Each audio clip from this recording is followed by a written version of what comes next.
好，人都到齐了，那我在这里呢，要宣布一个重要的决定。鉴于黎初瑶在万和地产这个项目中所表现出来的良好的专业性和工作态度，经过董事会决定从即日起任命黎初瑶为项目部的副总监。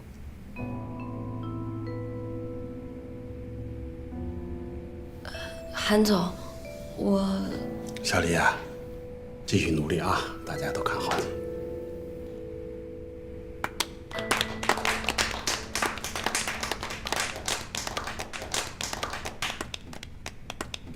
黎副总监，我刚刚得到一个消息，龙天资本已经终止了和新亿科技的一切合作。什么？所以之前的投资计划全部终止。现在呢，正是低价收购新亿科技的大好时机。我们既然要注资飞翼科技，那么现在收购新亿科技，就是为了防止有跟飞翼科技在市场上竞争的同类产品。黎副总监，我们之前也做过这方面的讨论。那么从现在开始，关于飞翼科技的这个项目呢，我会另派人负责的，你就专心致志地负责新亿科技的事情。你要尽快到项目部去报道啊。要跟张强熟悉一下业务啊。其一，你也搭把手，帮黎副总监把东西搬到新的办公室去，好吗？好的，韩总。韩总，我恐怕难以胜任。既然董事会已经决定了，你就执行吧。希望你从现在开始，把心思都放在新亿科技上，啊。好，如果没有别的事情的话，散会。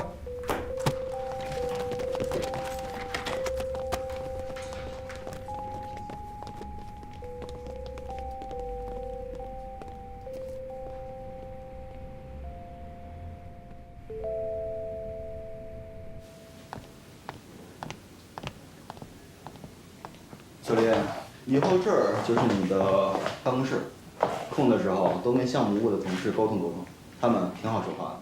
小林，你说你这么年轻就有如此优秀的工作能力，真是公司不可多得的人才。我代表项目部欢迎你的到来。您客气了。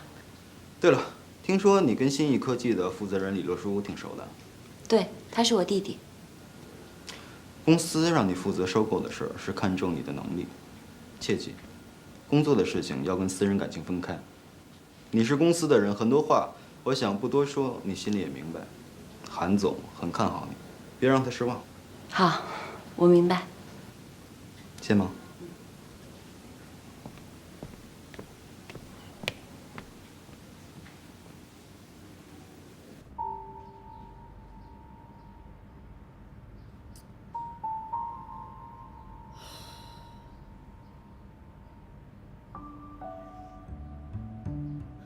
当初都是几千万、几千万的往外蹦，现在只给咱们300万。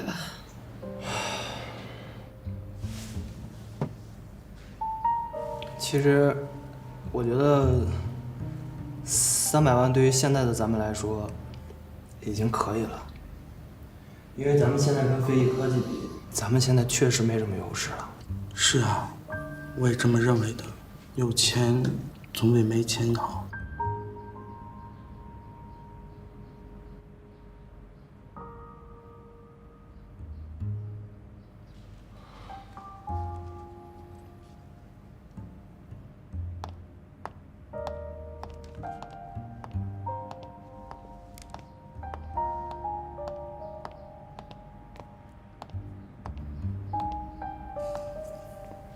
洛叔，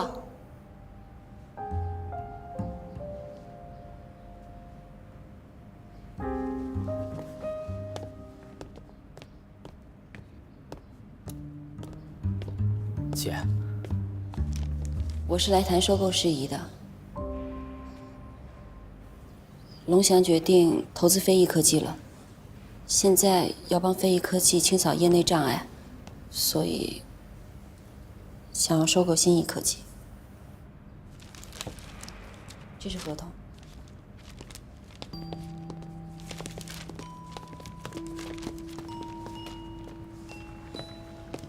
我知道你们为公司付出了很多，要把自己的心血这么拱手让人，确实挺不容易的。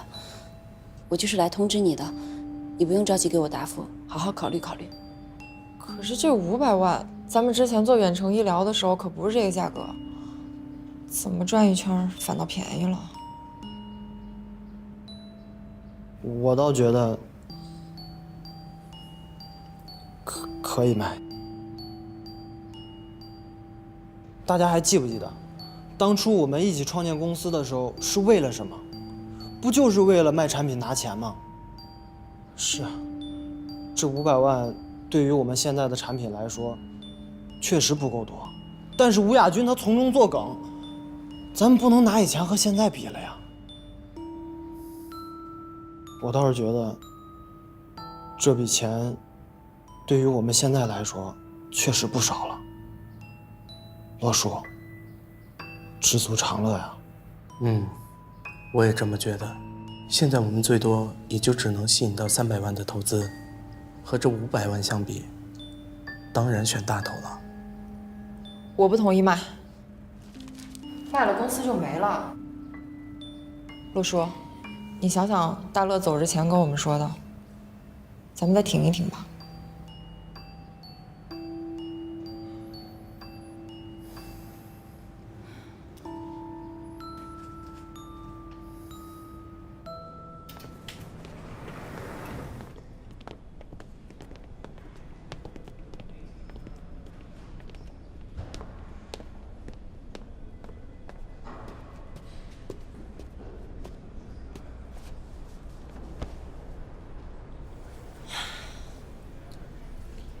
我以为咱俩不会再见面了，我以为咱俩以后都不会联系了。我知道你还在生我的气，我不该怀疑大乐。我不想再跟你说这个事儿了。我今天找你是别的事儿。什么事儿？公司里除了常大乐，就属你跟李洛书最好。对啊。你告诉我，洛书现在是不是真的要放弃新义科技？你说这事儿啊？对，他是打算放弃新义科技了。那你为什么不劝他？思义，洛书的性格你又不是不了解，只要是他决定的事儿，就一定有他的道理。可是我们就这样看着李洛书自暴自弃吗？我们为了新义科技付出了这么多的努力，李洛书为了新义科技付出了那么多心血，我不想新义科技就这么没了。我知道，是我不对，是我幼稚。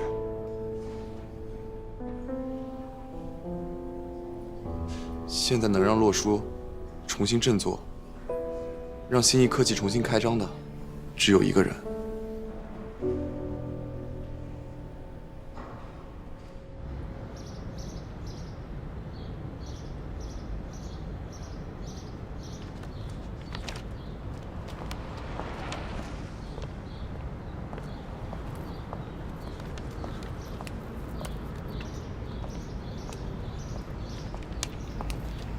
还在想着合同的事呢。是啊，现在我也不知道该怎么选择。人在变，人的境遇也在变。这一辈子不可能所有的选择都是正确的。不过我相信你的选择一定是当下最好的处理方式。现在也就只有你这么相信我了。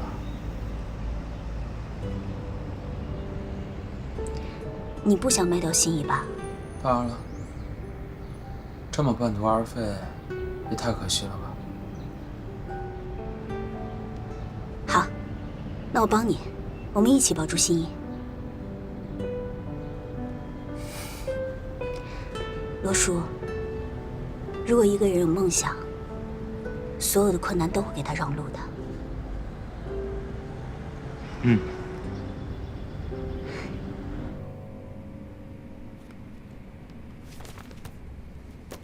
这就是你给我的交代。新义科技放弃收购，我也无能为力。拒绝收购，就是想多要钱呗，对吗？韩总，你误会了，我认为他们是真的不想把新一科技转手。这都是被收购方的托词啊！什么不想啊？打打感情牌啊，就跟自己孩子似的，舍不得卖，对吗？你告诉他们，500万这个价格已经顶天儿，多1分钱都不可能赢。而且你还要告诉他们，这次不同意，也会这个价都没了。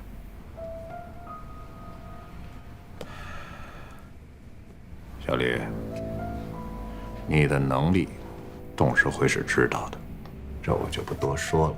我觉得这件事情你没有问题，我给你1个月，我就给你1个月，这个问题你必须给我解决。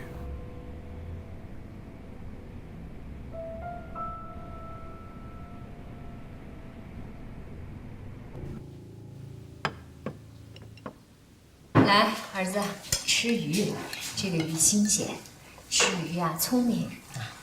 谢谢妈。怎么？你最近跟小黎怎么样？挺好的呀。怎么了？是这样的，有些事情啊，在公司我跟他不方便说，你抽空告诉他，公事和私事要分清楚，懂吗？什么公事私事的？怎么了？是这样，龙翔啊，要收购小黎弟弟的公司，我看小黎在这件事情上有点心不在焉。不，你说你要收购李若书的公司？哎，不是吧？哎，你收购也就算了，你还让初瑶负责这个项目啊？你让他怎么做呀？这不难为他吗？有什么难做的？他现在在龙翔就是龙翔的人，做一切事情都应该把龙翔放在第1位，这就是公事，懂吗？我跟你说，就算是我们不收购他弟弟的公司，让他自己做，做不下去。你这是不讲道理！哎，如果有人让我收购龙翔的话，我肯定不乐意啊！这不是胳膊肘往外拐吗？儿子，你这个思路是没有错误的啊。顺着你的思路，咱想想，有一天黎初瑶嫁到我们韩家，成了你媳妇儿，如果她不把你的利益放在第1位，你觉得这胳膊肘是往里还是往外呀？所以说，这次的收购，他必须做好，要你跟他的事情，跟我们俩就不要再提了，啊，所以说，好好想想，对吧？先吃饭，吃饭吃饭，儿子啊，吃饱了再说。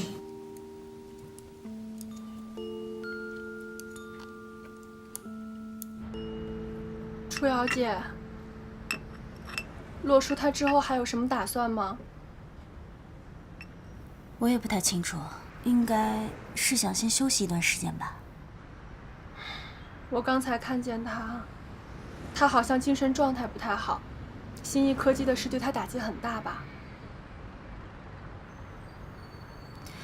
新一科技是他一手创建的，现在公司没了，常大乐也走了，公司里的人都各奔东西了，他心里肯定不好受。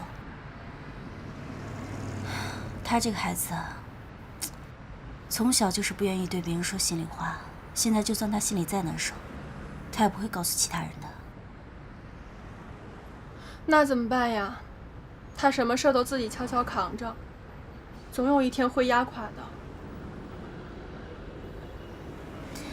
这样吧，这个周末我去找他聊一聊。丹丹，你也抽空多陪陪他吧。我一定常去看他。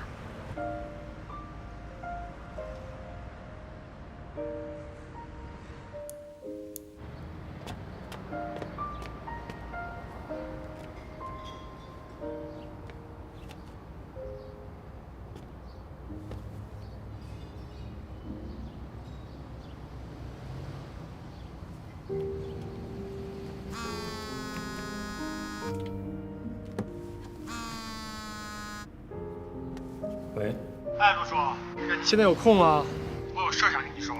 我现在就在你公司门口。啊，好。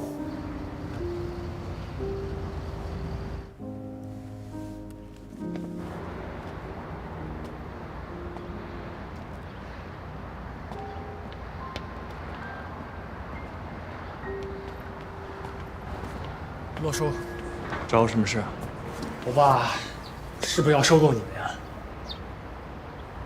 对，我就为这事儿来的。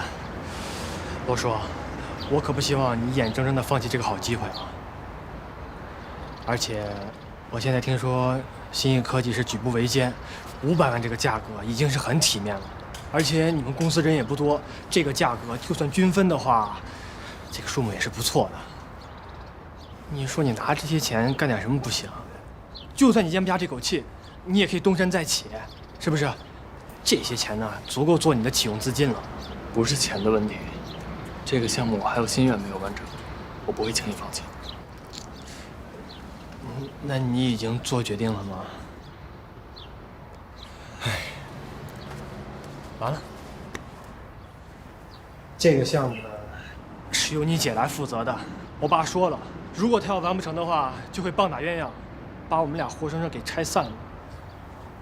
我姐是负责人，那她昨天为什么还要劝我坚持下去？那是因为为了你好，她不可能直接跟你说的。我说，你看你姐现在好不容易爬到总监的位置，当初你姐进龙翔的时候也是我介绍的，那个时候我爸就极力的反对，所以我爸说了，这个项目他要完不成的话，就让他走人。以你姐现在的履历啊，他去哪个公司都得从零开始，所以你为了你姐，也为了你自己，你再考虑考虑呗。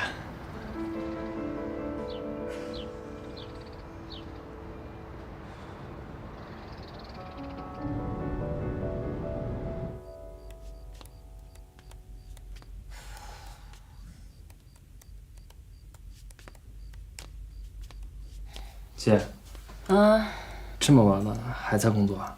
是啊，就公司那些破事，就白天没忙完，晚上回来加班呗。哦，你最近压力是不是挺大的？你是不是有什么事儿没告诉我？能有什么事儿啊？放心吧，公司这边有我顶着呢。你呢，就好好带领着你的新义科技，再创高峰。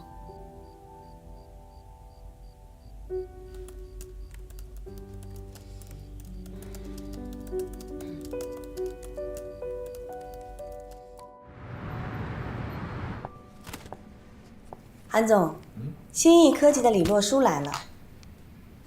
行，快请快请。李先生，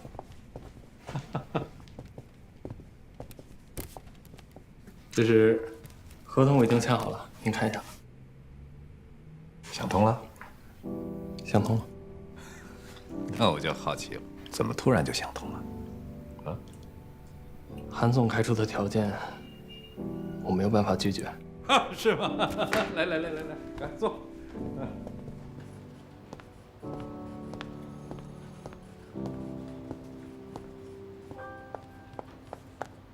洛叔，那份收购的合同你签了？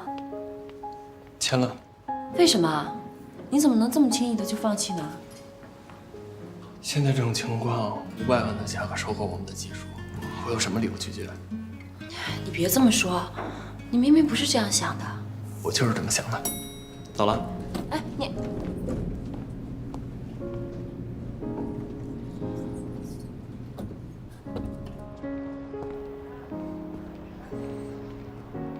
四爷，收购合同我已经签了，你们把钱分一下吧。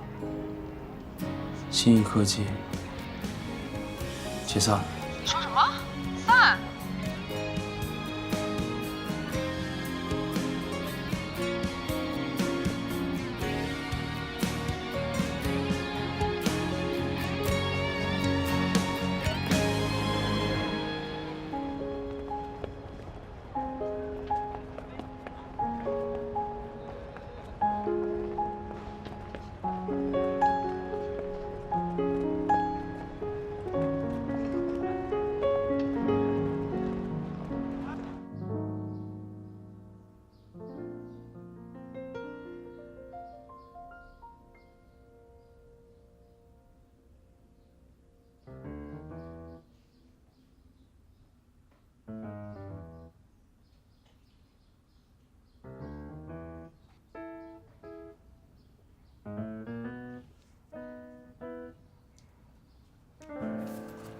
韩大公子，你说你老跟我们窝着，算怎么回事啊？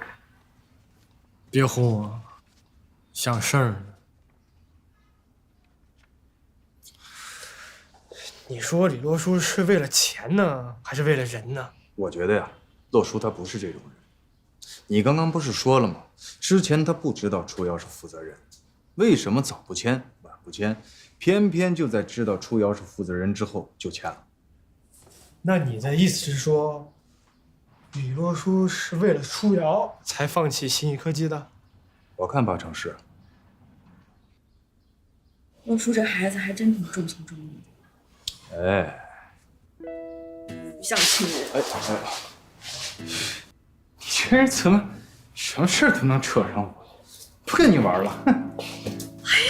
不跟我玩了，切，给我乖！不跟你玩了。乖不乖？啊。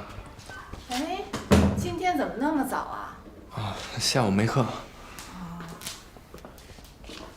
哎，初神啊，学校里没什么事儿吧？没事。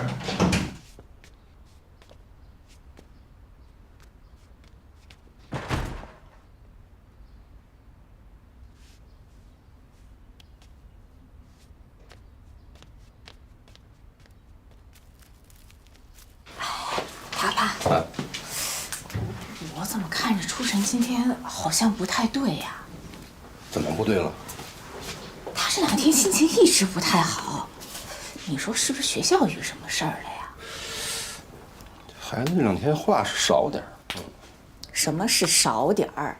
我要不问他，他都不跟我说话。你说啊，今天起的也晚，你说这平时他哪有赖床的这习惯？哎呦喂！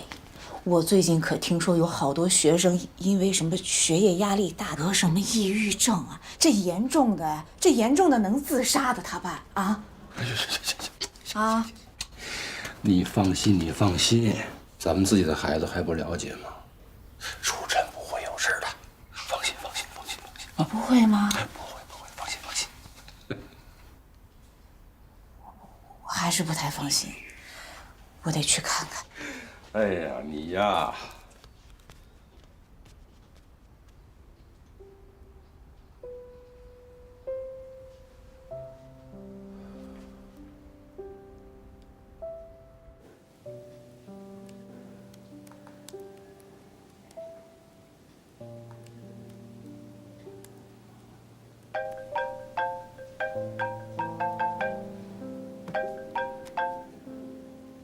喂，爸。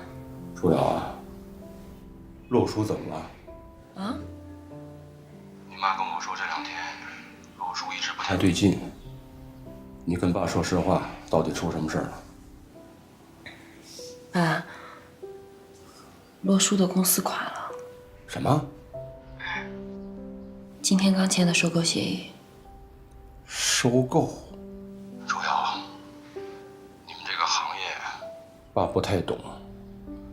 但是，如果有人想恶意的欺负洛书的话，不管我是作为父亲，还是作为一个警察，我都不能坐视不管。爸，这事我也没弄清楚呢，你别冲动啊。你说你这个孩子出了这么大的事儿，你也不跟我说一声啊？要不这样吧，今天我找洛书聊一聊，你别着急啊。好。洛书一直比较听你的话，你好好劝劝他啊，让他往宽了想啊。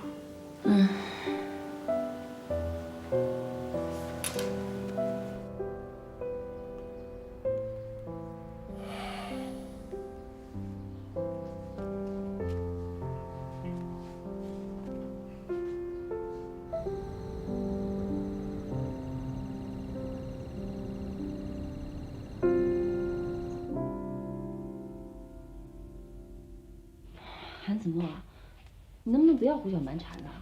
洛书是我弟，怎么就不对了？哎呀，他再怎么说也是个成年人了吧？就算是为了你妈的病，也有我呢，干嘛非得他来照顾呢？你想什么呢？洛叔是我弟，你是我男朋友，你们俩的身份不发生冲突。还有，把你那些无中生有的想法给我收起来，以后别让我再听见。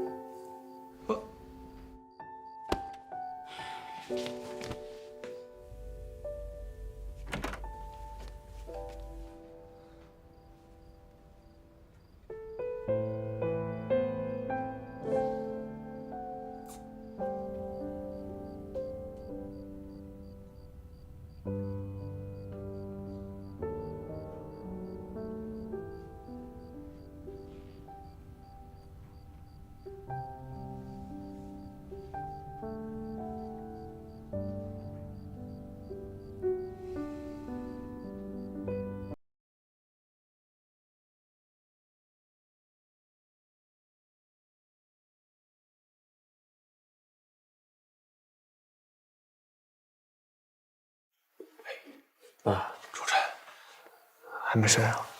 脑子不好用了，我刚要躺下，我才想起来降压药没吃，接点水。啊。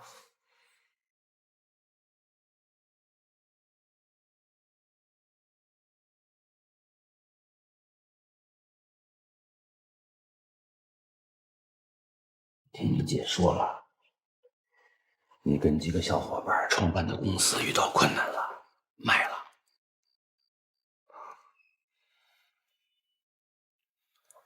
没啥，年轻人创业哪有一帆风顺的？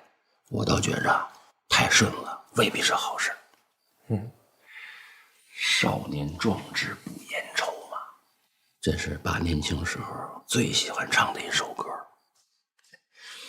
现在你们年轻人都不知道了，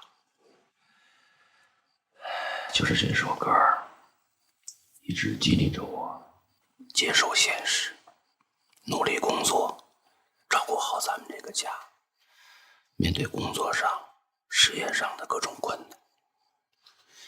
年轻人嘛，这你也得一样，你不能跟斗败的公鸡似的蔫了，那不行啊。不会的吧？我就是觉着没有抓住这次机会，挺可惜的。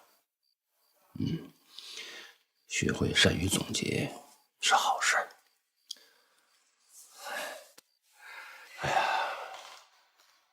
你这个年龄段啊，正是人生中最关键的阶段啊，无论是经历、学识、无畏的勇气、创新的思想，都特别需要你们集中精力，专注的把事情做好。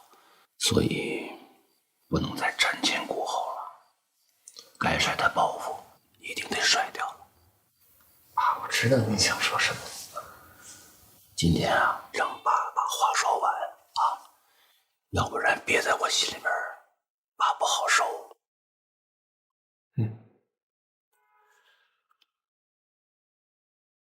老叔啊，你为这个家付出的太多了，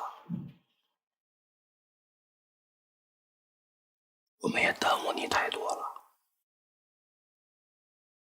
但是不能耽误你一辈子，是吧？爸，我从来没有觉着这个家耽误我呀。我知道，你是个孝顺的孩子，从小就承担了你同龄人无法承担的责任，还有压力。其实爸早就应该跟你说声谢谢了，为你妈、你姐还有楚晨，谢谢你。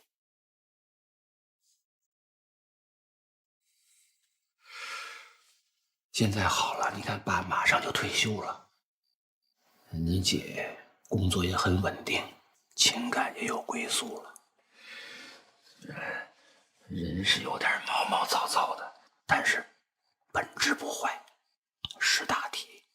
最关键的，他对你姐上心，家境也不错。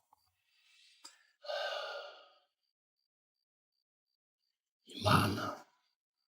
现在这个病情也很稳定了，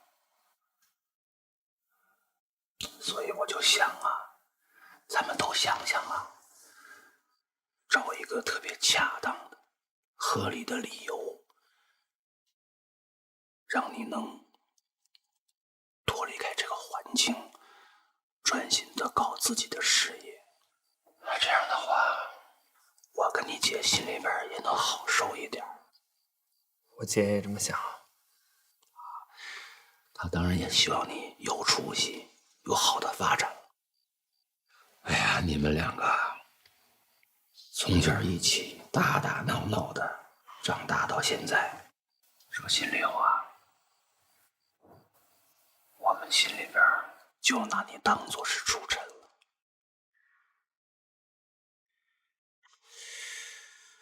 哎呀，但是这心底啊，还是隐隐的有一根弦在那绷着。早早晚晚你得做回你自己呀，不能一直永远的这样下去。我明白了吧？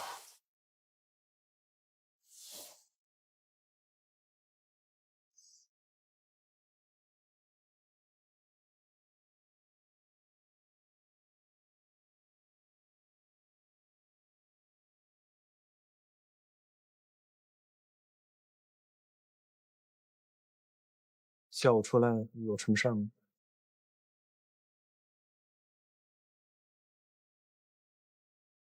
我知道你把新艺公司贱卖给了我爸，我也知道你公司不止这个价格。我更知道我爸清楚你跟楚瑶之间的关系，才让楚瑶负责这个案子的，为了就是妨碍住你的手脚。鉴于亲情关系，向他们妥协。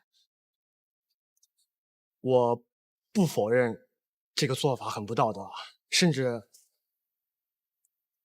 哎呀，可能啊，这个就是生意，生意人呢首选的就是利益啊，所以我对我爸的做法不妄加评判，但是我个人还是要向你道歉的。你不用对我表达歉意，这个决定是我自己做，我不用问你的。那就好。不过我还有一个疑问，说，这个家对你来说真的就这么重要吗？毕竟你不是真的出尘，你已经做得够好，做得仁至义尽了。你说你为了这个家放弃自己辛辛苦苦创造的公司，甚至放弃你的梦想，还有你的事业，你这么做值得吗？我可能很难让你理解这个家对我而言的重要性，但是我并没有因为这个家就放弃我的事业和理想，我会把我的事业继续做下去。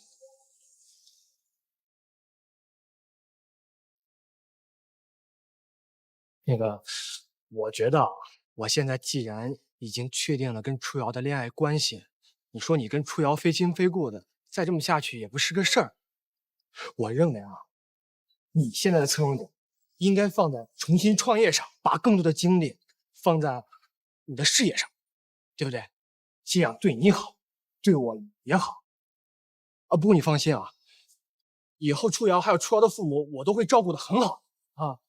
毕竟以后这个家也是我的家。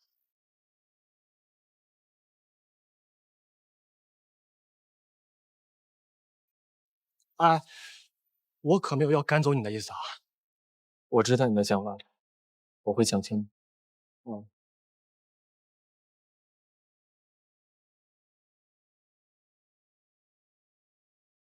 李罗叔，这到底怎么回事啊？我们不是说好了一起奋战到底吗？你怎么突然改主意了？大乐现在还在北京搜集证据呢，以他的努力是有可能挽回我们损失的。500万收购我们的技术，现在来说已经算是一个不错的价格了。大家努力这么久，总该有些经济上的回报吧？我不能再这么耗着大家。但还是很抱歉，没能融到资，让大家继续再把技术做下去。对不起。哎，你别走呀！你去哪儿？我去找房子。你找房子干嘛呀？我可能要搬出来一段时间。搬出来？你家里到底怎么了？没事儿。哎，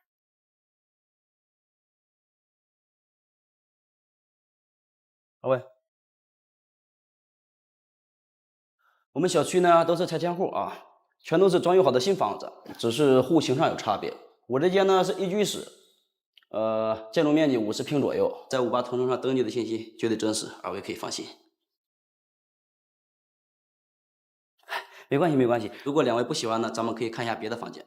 我们小区好多住户啊都把房子挂上了58同城，都挺靠谱的。哦，对了，我朋友啊也正好有间房要往外租，要不你们看看这间。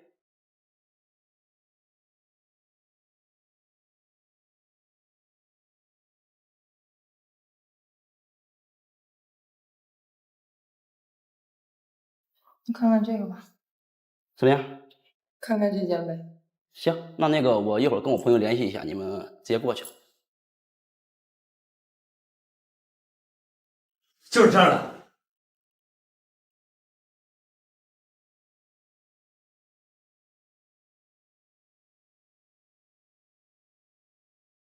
这儿呢，就是你们在58同城上看到的那套房子。哎，这里面呢是一个厨房，里面水电暖一应俱全。这个呢是一个卧室，别看就10多平米，关键啊，它里面那个飘窗绝对符合你们年轻人的口味。怎么样？想必啊，周围的很多新小区的房型和他们的整体装修风格，你们也都看过了。但是跟他们比起来，我这儿地理位置、交通设施，包括整体规划上来说，都是相对合理的。当然，我这个房子的房租啊，跟他们其他房子比起来是非常实惠的，整体性价比它是最好的。怎么样？要不能不能接受？你们考虑一下。可是这儿什么家具都没有，你这到时候得往里买多少东西啊？啊，这个呀，您尽可以放心。我呢那儿有一些二手的家具和沙发，我完了给您配上，这不就得了吗？就这儿吧。好嘞，那我就尽快去准备合同啊。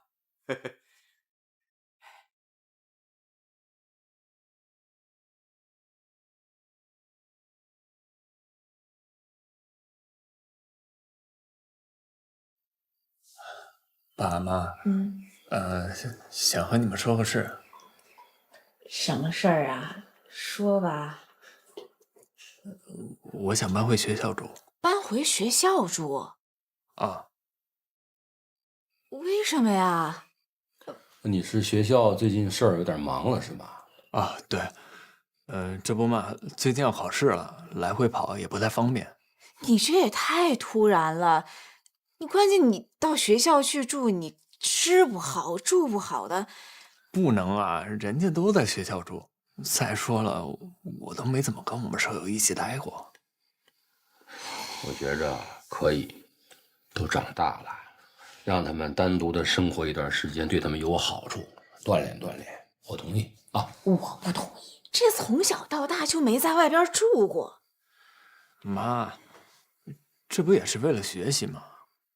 您就答应吧，啊！你说一群大小伙子在一起，这衣服都不会自己洗，你让我怎么放心啊？妈，让他每星期拿回来，我帮他洗。这么惯着吧，你们一个一个的。李杰同志，我觉得你呀，你不能老把他们护在你的翅膀底下。他们得长大，他们得飞呀，让他们翅膀自己硬喽啊，是不是？你得放开手，让他们自己去飞，啊？那这既然都已经决定了，唉，我去给拿床新被子。这怎么就这么突然呢？走，你跟我一块儿啊。哦。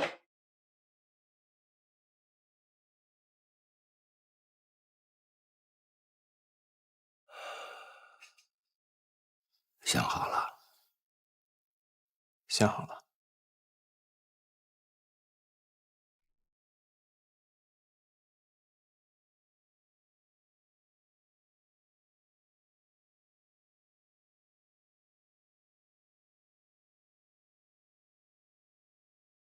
想什么呢？没什么，出来透透气。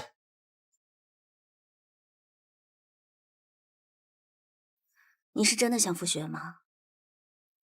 是啊，干嘛这么晚？我是担心你因为新艺科技的事情，所以……不就是创业失败吗？大不了从头再来呗。那也没有必要非要搬回学校去住吧？换个环境也能重新整理一下心情。再说了，我也不是小孩子，不会因为这种事情就自暴自弃的。你能这么想最好了。那你以为我会怎么想？我是怕你因为新艺科技的事情太消沉了，害怕妈看见，不想给家里添负担，所以你才走的。没错，我就是这么寻思的。臭美吧你！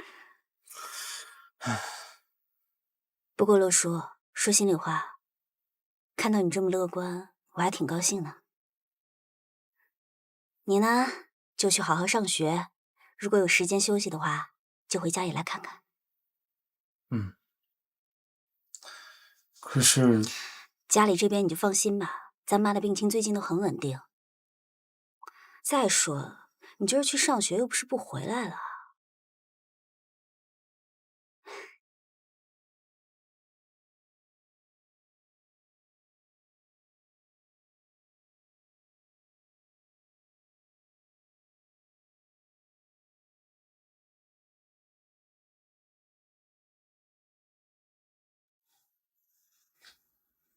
晚安。晚安。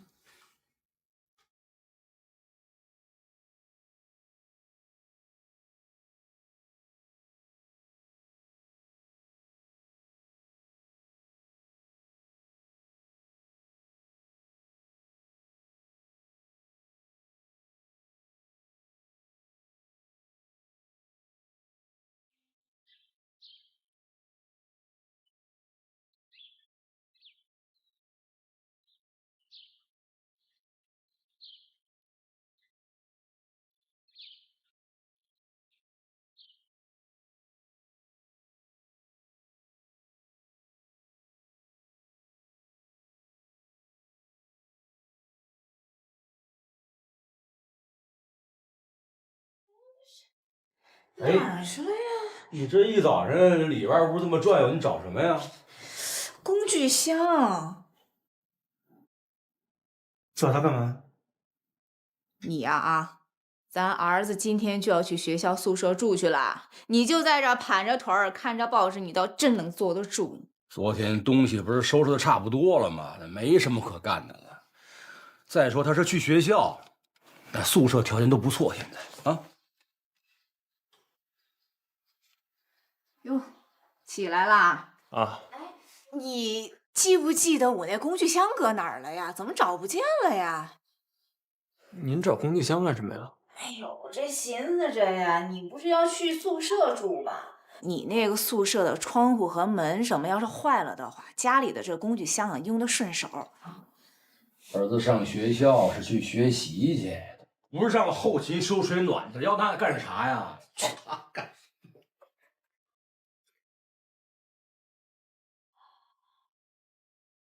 哎呦，你们一大早上吵什么呀？哎呦，这是起来了呀！你弟弟今天就要去学校宿舍住去了，你现在才起来，你心里就没你弟弟？你看，你看，这你弟要是住校了，这是心情不顺，打击一大片。哼哼。妈，我要是有什么需要的，我就回家来拿，放心吧啊。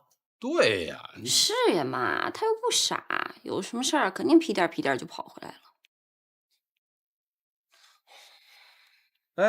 哎呀，你怎么跑这儿尾来了？来，你起来，送学校去啊！挺多东西的。哎，对了，我跟你一块儿去把那个谁把初晨送到学校门口去啊。哎，行，不用，我同学一会儿就来接我了啊。你同学来啊？那你同学几点过来啊？10点。啊，那，哎，也就多有人送啊。放心放心。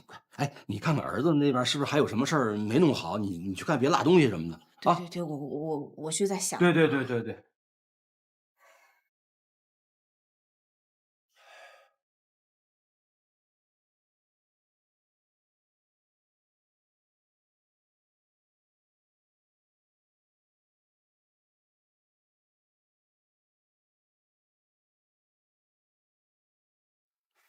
到了学校那边也按时吃饭，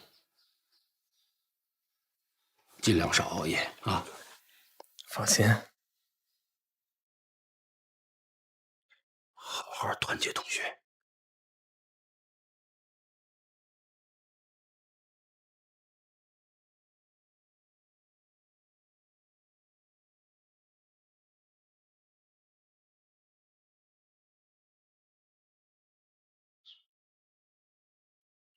那我走了，妈，孩子今天回来了，别担心了啊。他知道，妈就是怕每天见不着你呀。记得每天往家打电话。好，周末不忙的时候回家一趟，没多远啊。好，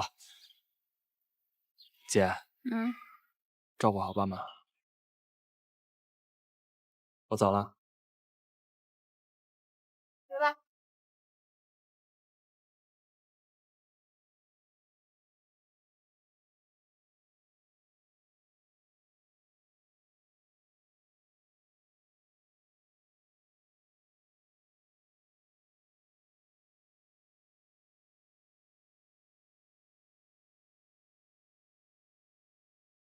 哎，你说你放着好好的家不住，跑这儿干啥来了？当单身贵族啊？啊。你说实话，你到底为啥这么着急搬出来啊？现在家里面有车小姐还有韩思墨照顾，也是时候该我搬出来了。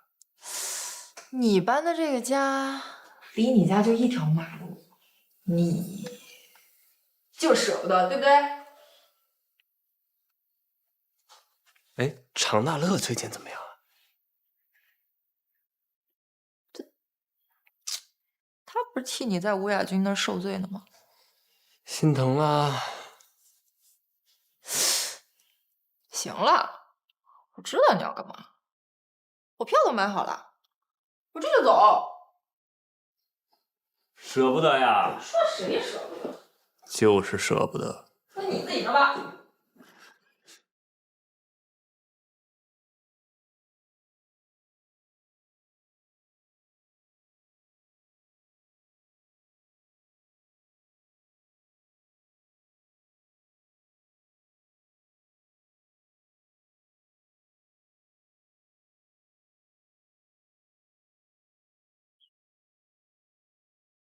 你怎么来了？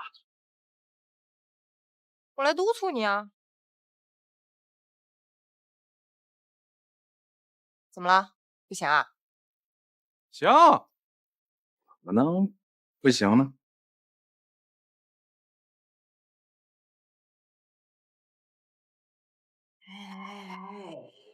是来了。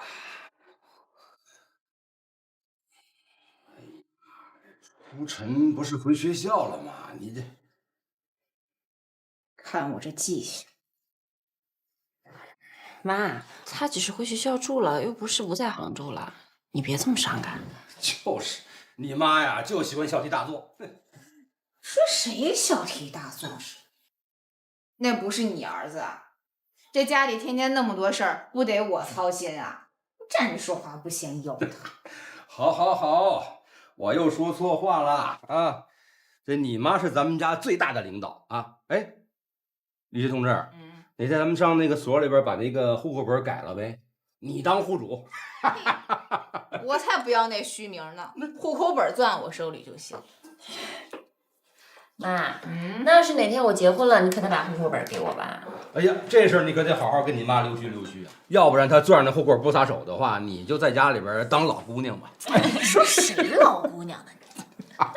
哎，什么时候登记结婚啊？啊？妈，没有的事儿。咦，你刚才说的，你怎么计划的？你跟妈说说啊。我瞎说呢。出什么回来了？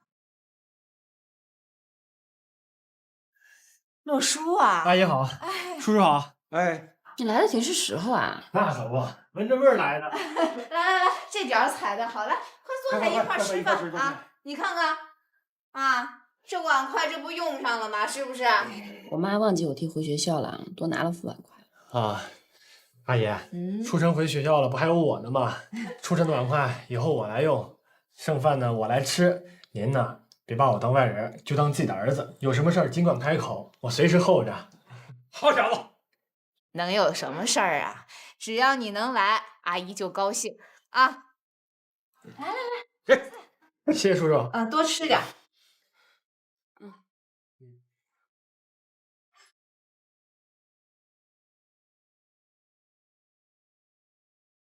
你好，先生，您的外卖。谢谢。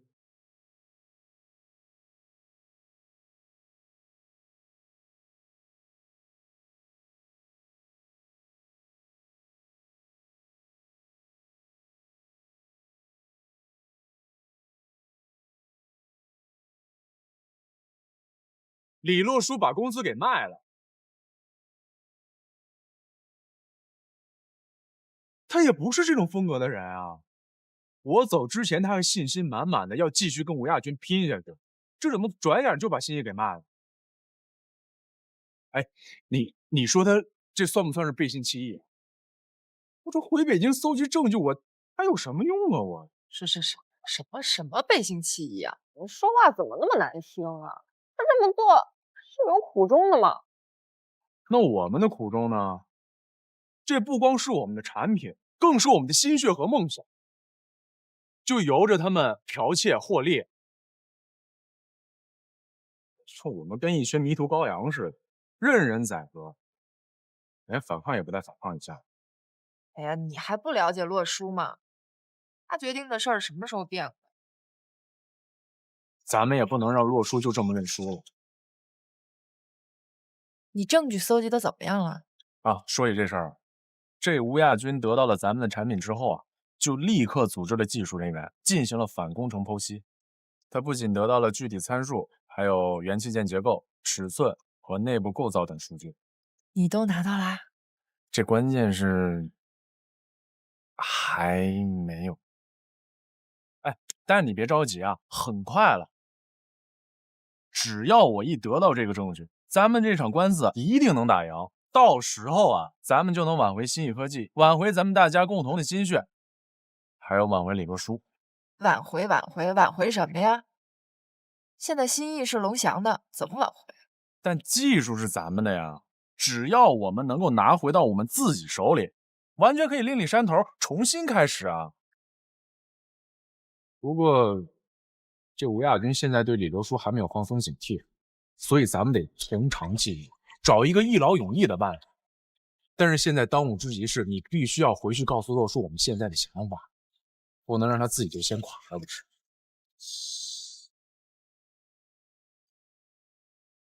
程大乐，我是不是得对你另眼相看了？那不是应该的吗？不然以后咱们俩怎么……饿了吧？咱吃饭吧。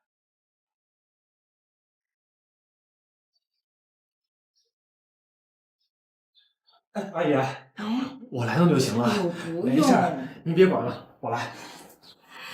你说这每次出城不在家呀，你就帮忙过来照顾我这个老太婆。阿姨，您可不是老太婆，您还年轻着呢。好。阿姨，哎，您就在这坐着吧，您去那休息会儿啊。行，那就麻烦你了。没事，阿姨，您别给我客气了。哎，阿姨，您这怎么了？这两天啊，这天不太好，这老寒腿又犯了。没事。啊，阿姨先坐着，喝口水。哎，你快别忙了啊！这什么阿姨，我先把衣服晾完。哎，晾完之后呢，我给您按按。哎。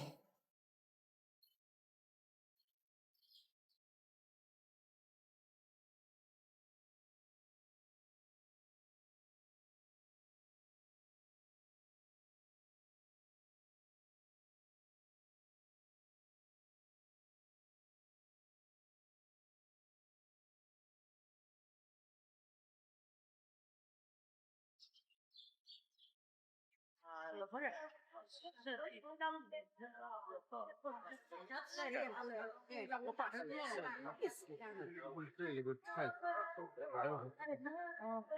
妈呀，这都是买这么多东西啊！没事，阿姨，这些呢都是初瑶和你们俩爱吃的东西，我还嫌不够呢。哎呦，这得吃到什么时候啊？一天吃不完的，我们吃2天，2天吃不完的，总有一天吃完的。浪费了，买多了都。没事，叔叔。初瑶，那边有一些进口水果，咱去看看。走啊，叔叔阿姨，您先过去看一眼啊。哎，少买啊！没事，阿姨。你别说，人洛叔对咱姑娘是真不错。哎，这我就放心了。啊，对你闺女好就高兴了。那可不是。孩子是不错。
想出城了吧？最近啊，陆叔倒是总来照顾我。哎，可也不知道为什么呀，他越是这样啊，我就越想出城。闺女啊，妈跟你商量个事儿行不行？明天我想去学校看看楚晨。妈，你这身体不能走远。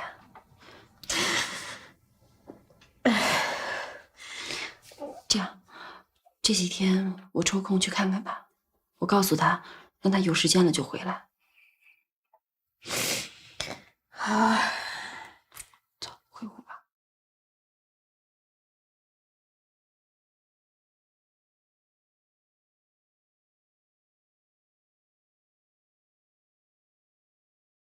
那你好好休息啊，你也早点休息啊。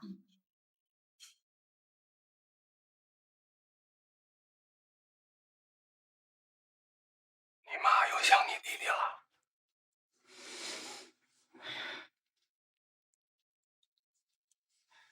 哎呀，还说他呢，我也惦记这小子。一起生活这么多年了，突然间看不见人了，心里真不得劲儿。那天我上学校看看他去。你别去了，你那么忙，还是我去吧。哎呦，你去了，细点心啊！你看看他生活上缺什么少什么，告诉他，让他给你妈常打个电话啊。好，放心吧，我会转达的。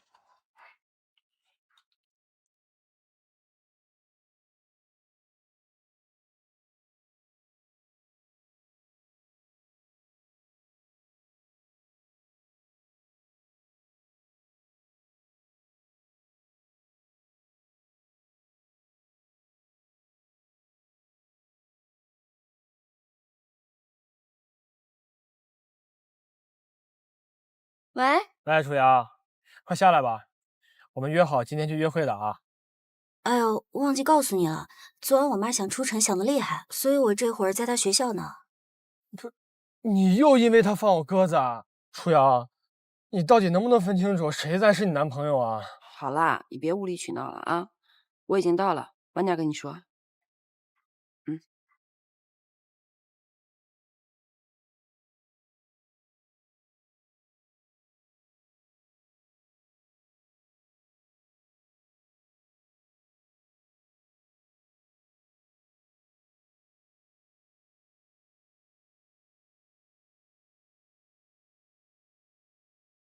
请你找谁呀？我是李洛书的姐姐，我找她有些事情。李洛书。嗯，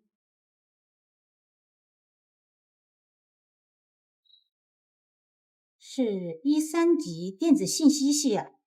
对，没错。不过他已经休学了呀。他没复学吗？学生复学我们都会收到通知的，况且他也没来报过到啊。哦，好，谢谢啊。好，不谢。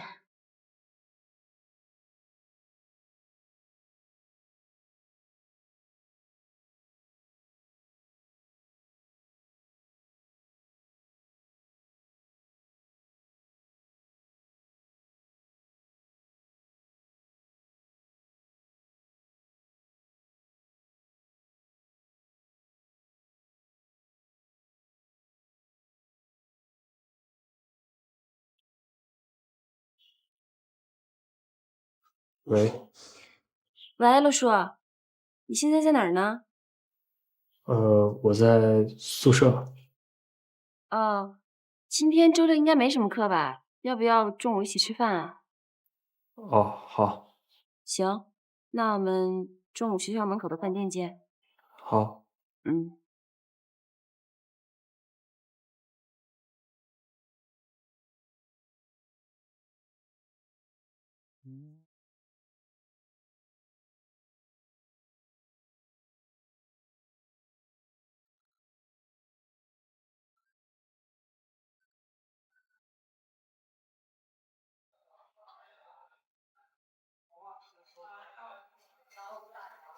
你今天想起请我吃饭了？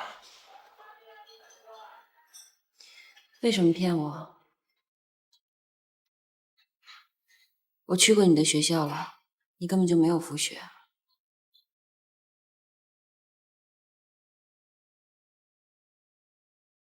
洛树，就算有什么事情你不方便跟爸妈讲，你都可以跟我说。再说了，爸妈他们都很想你，都催着我让我来看你。你也知道，我公司已经没了，所以我需要一定空间好好想一想，之后该怎么做。现在家里面有你和韩子墨照顾，我也放心，所以。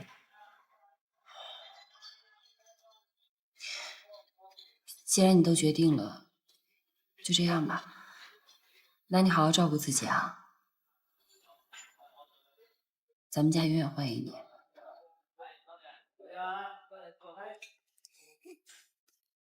若回到那一天，定跟你相恋。若不知我的心愿，结局如何改变？若我能让时光重演，选择倒带的世界。若我能让旁人淡然，冲破绝望的昨天。来啦！啊，初瑶姐，洛叔在家吗？找洛叔啊？洛叔在呢。找你？找我？丹丹来了。找我什么事儿啊？阿姨好。哎，你好。不是我，是我哥让我给你问好。你哥？啊，对。你是来找我的吧？啊，正好我要出去买东西，你陪我吧。我先出去了啊。哎。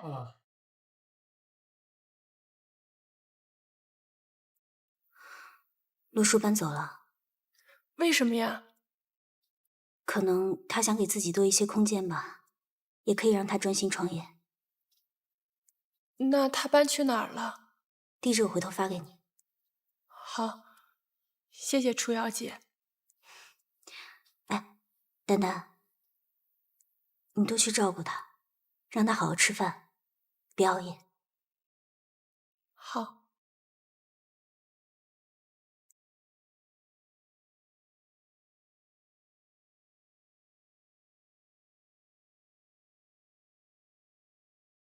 你为什么搬家呀？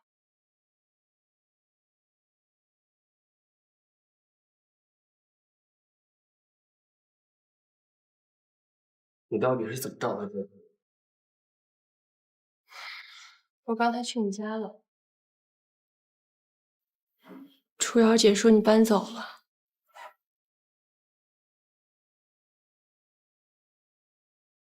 为什么呀？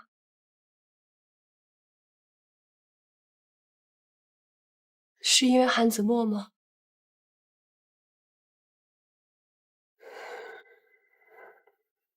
我离开家的原因有很多，一方面，我不想成为我姐和韩子墨情感上的隔阂，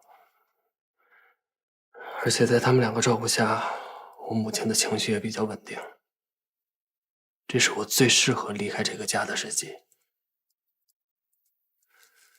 而且最近工作上出了这么多的问题，我也需要有一定空间去想我们以后发展的方向。我们的技术虽然被收购了，但是我真的不希望新义科技就这么解散了。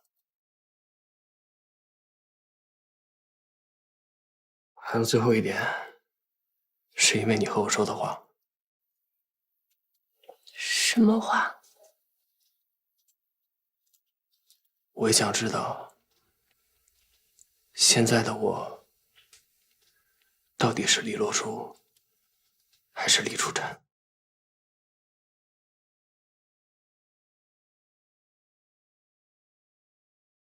吃饭吧。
爸，怎么啦？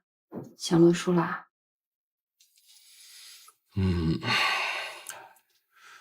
一起生活这么多年了，真当自己的孩子了。天天见得着面，这突然间不在身边了，这心里边啊，明天我给他打个电话，让他有时间就回来看看你们。只要不是你妈特别想见的，还是尽量不去打扰她吧。也给孩子多留点自己的空间吧，他也得有自己的生活呀。哎呀，咱们还是得慢慢适应啊，尤其是你妈，得让她慢慢习惯见不到她。时间长了，或许你妈对她的依赖就越来越少了。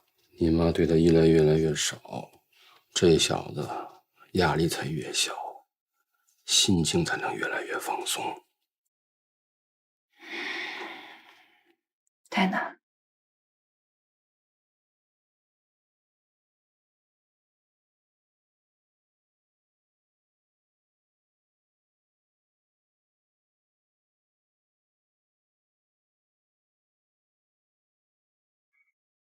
雨怎么又来了？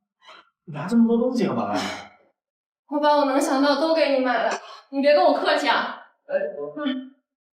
你肯定没吃早餐，我一会儿给你做啊。哎，真不用，谢谢你，谢谢你，姐姐，不用啊。别呀，有免费的保姆不用，这么好的事儿你知足吧。对了，我的西餐比较拿手。顾瑶，饭好了，快起来了啊！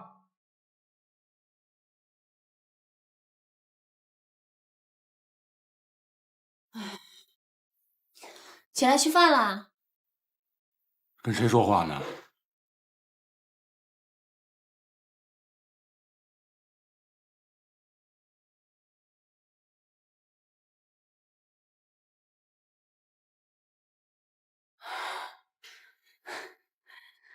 吃饭吧，吃饭。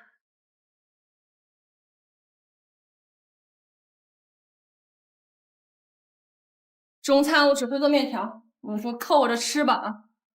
我想吃什么我自己做就行，不用了啊。你对我也太没有信心了吧！我今天要是不给你露两手，我就把我的名字倒过来写。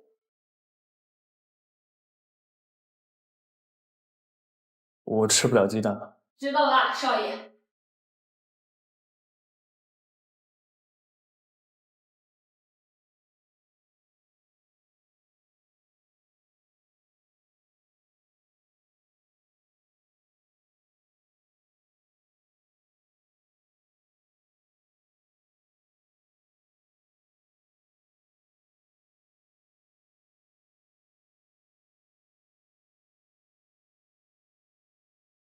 那尝尝，看看味道怎么样？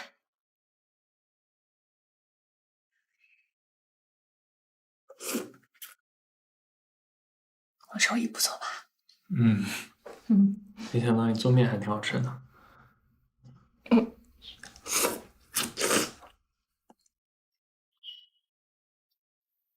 你不吃啊？我吃过早饭了，你吃吧。哦。这个是我在国外的时候一个上海阿姨教给我的，幸亏我会做面，我才没在国外饿死。你想不想学？回头我教你啊。哦。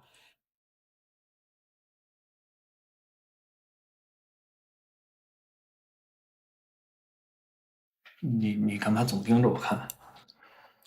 你知不知道，一个厨师最大的幸福，就是可以看着别人把自己亲手做的美食统统吃光。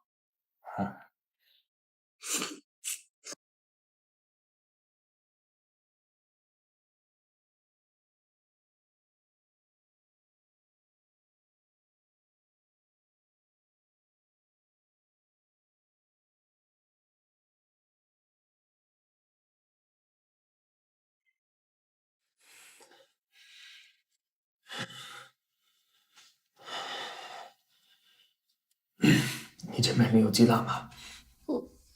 我没放鸡蛋啊。你这怎么了？你别吓我。哎，陆苏。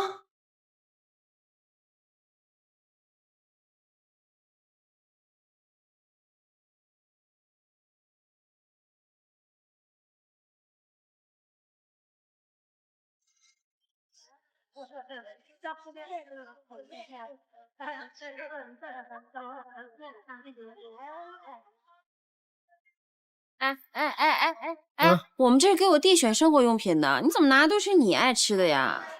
他都那么大人了，想买什么肯定自己就去买了，不用操心了。他再大他也是我弟啊。他不说了吗？他想要过李洛书的生活，我们不要打扰他了。不管他是黎初晨还是李洛书，他永远都是我弟。好，你说了算。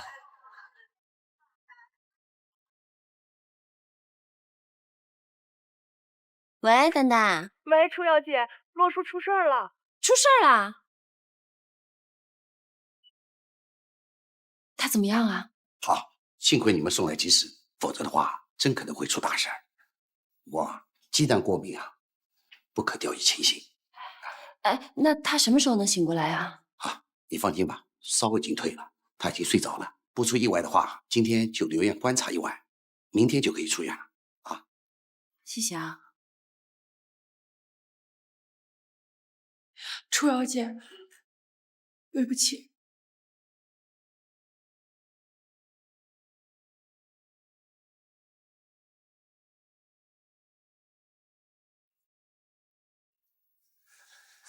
丹丹，初瑶她就是太紧张了，听不进去别人说的话。你帮我好好劝劝初瑶姐好吗？我今天哪儿都不去，我就在这儿陪洛叔，肯定不会再出错的。我明白，你等她先消消气吧。消完气之后，我晚点跟她说，你也别太往心里去。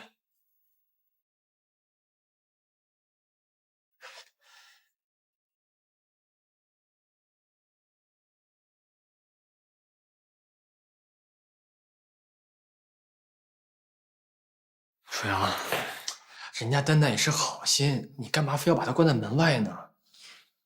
他连洛叔鸡蛋过敏都不知道，怕他毛手毛脚的再出什么差错。这里是医院，有什么怕的？这是什么意思啊？医院我就不用管他啦？不是，为什么我每次提到洛叔的时候，你反应就这么过激呢？刚刚医生说的你都听见了，这幸亏送来的及时，要不然后果你敢想象吗？你又不是他保姆，难道你24小时照顾他呀？我是你男朋友，为什么看不出你对我这么伤心呢？好啦，韩子墨，我递的醋你也吃，可就没什么意思了。他是病人，跟病人计较什么呀？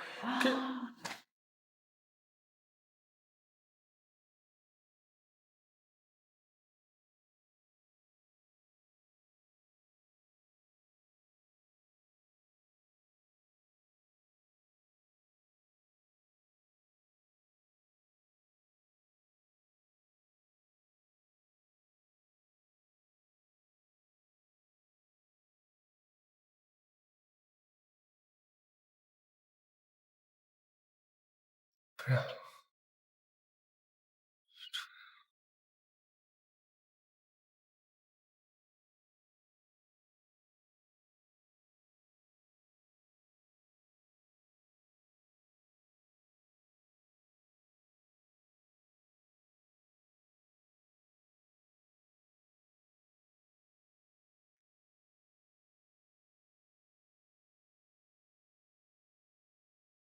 初瑶姐，你累了一天了，我给你买了点吃的。没事儿，你不用管我。一会儿洛叔醒了，肯定也得多少吃一点。我刚才查过了，这些都是他能吃的，我就放这儿了。一会儿你拿给他吧。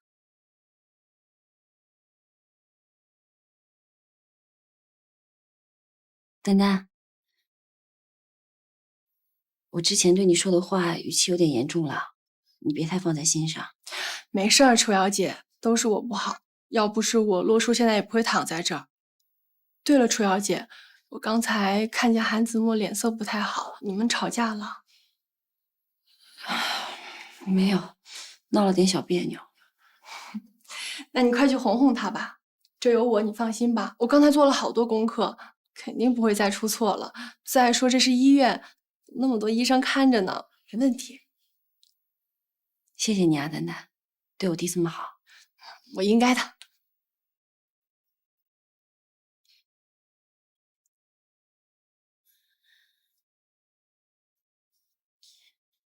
那你照顾他吧，我就先回去了。我妈还一个人在家呢。好。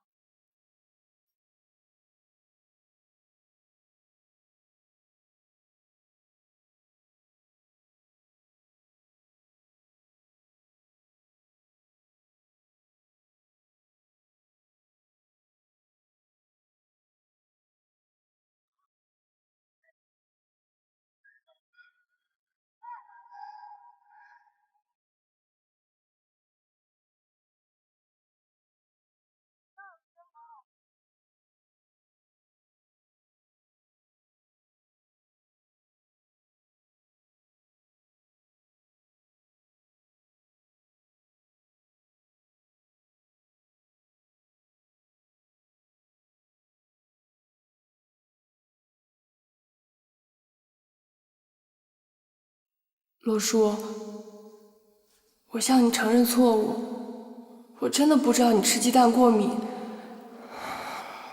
希望你赶紧醒过来。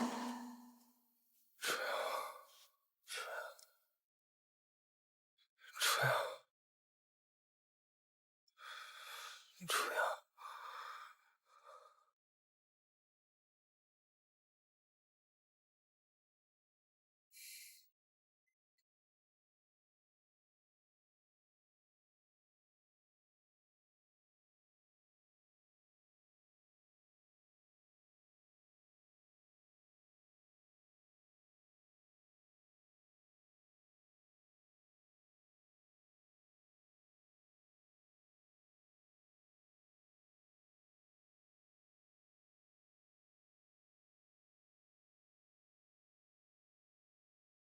你醒了？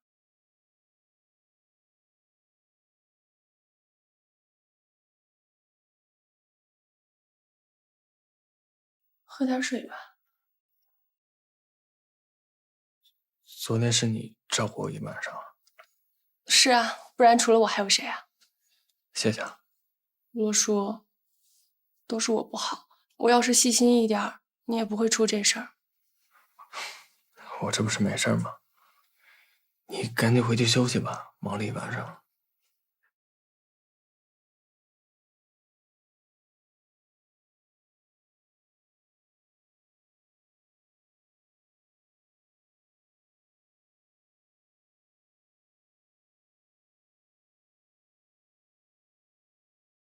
哎，想什么呢？想陆叔呢，不知道他有没有好点儿。你要是想他的话，打个电话过去问一下不就得了？不用了，丹丹在呢，应该没什么问题。听你这口气，到底是你是放心人家会把他照顾得很好啊，还是在吃醋啊？你这话什么意思啊？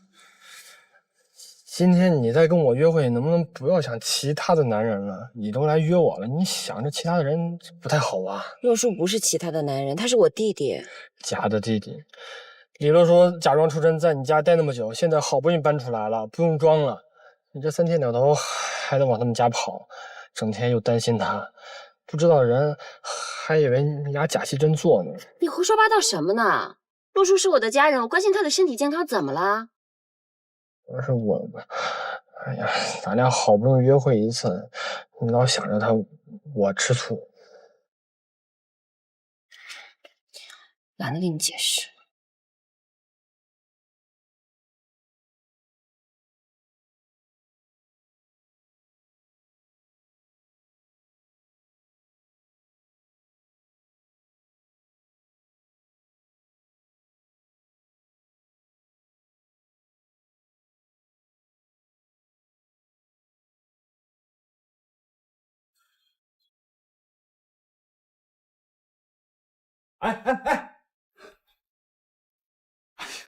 你干嘛呀你？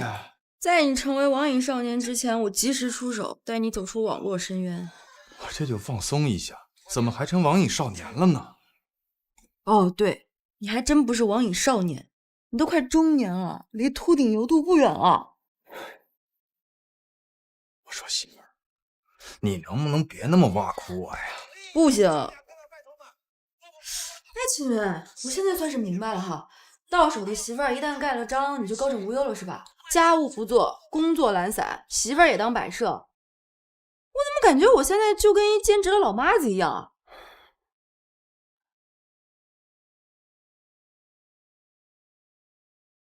喂，出来吃饭呀？我快无聊死了。不吃，气都气饱了。哎，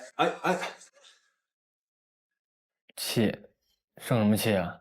跟李宇吵架了？没吵什么架，秦云他这玩游戏玩输了，心情不好呢。你刚刚是不是说吃饭来着？在哪儿？我们马上过来。老地方吧，我先过去，我等你们俩，你俩赶快啊。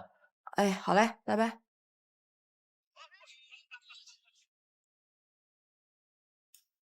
我就想不明白了，为什么哪都有李洛书啊？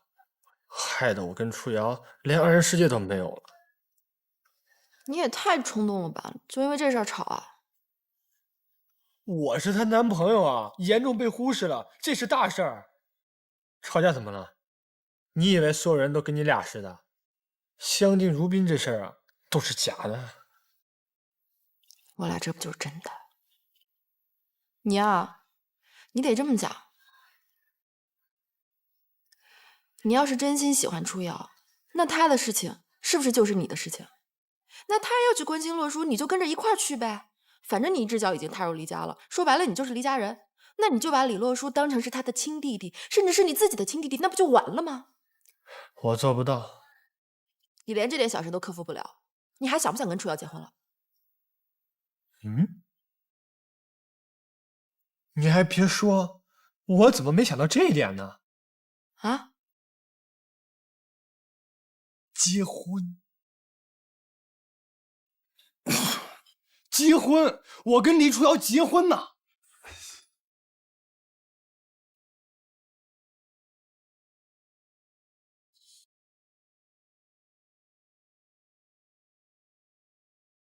大家看着怎么样？这个方案不错吧？子总，我觉得这个方案有点不太合适。有什么不合适？这个方案表面上看起来没什么问题，但执行起来却非常麻烦。而且我觉得我们现在要做的不是增加新用户，而是巩固老用户。我们前段时间已经做了用户调查，问题不大。而且我们现在应该借着新鲜劲儿扩大新用户，新用户久了就会变成老用户。可是，李副总监，为什么大家都觉得没有问题的方案到你这儿就变得一无是处了？我知道你是想为你的弟弟李洛书讨个说法，对吧？但是无论如何，你也不应该以个人的情感来影响公司的决策，这样太不专业了。我没有，真没有？没有最好。这件事情就按公司决策走。散会。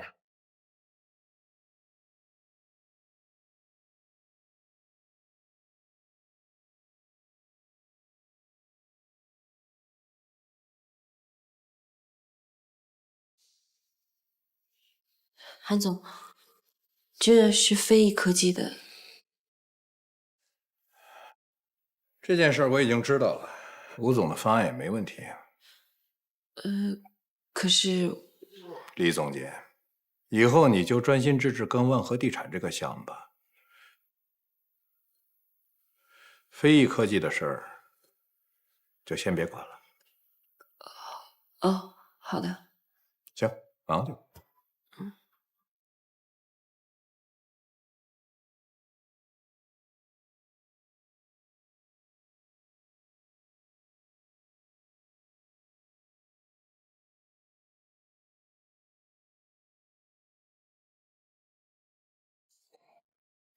我回来了，回来了，等你半天了，准时吃饭了啊。你怎么来了？哎，这孩子，人洛叔又不是外人，怎么就不能来了啊？你们吵架啦？啊，没有，怎么可能？不存在的，我俩好着呢。那坐下吃饭吧。哎，不方便了啊。爷，别生气了。看你最近都瘦了，你多吃点菜啊。楚瑶，人洛叔跟你说话，你怎么不搭理人家呀你？阿姨，我给您买了一个理疗袋，里面装的是粗盐，还有中药，插上电就能用，比之前泡脚那个效果要好。啊，也是治那个老寒腿的吗？啊，对。哎，正好这2天啊，我这腿疼的厉害，等吃完饭，阿姨就试试。行，那吃完饭我给您保上，您试试。哎，好好好，赶紧吃吧。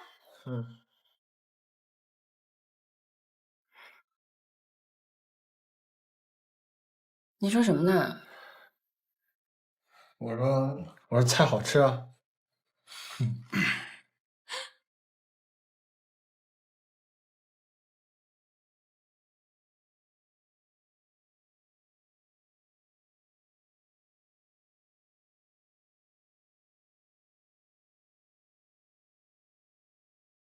就是现在咱们是这儿，对，是吧？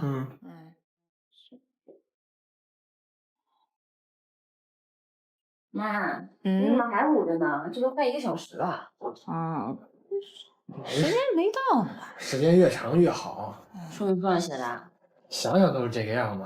阿姨，热热是不是挺舒服的？挺舒服的，这上面就写20分钟。拆了。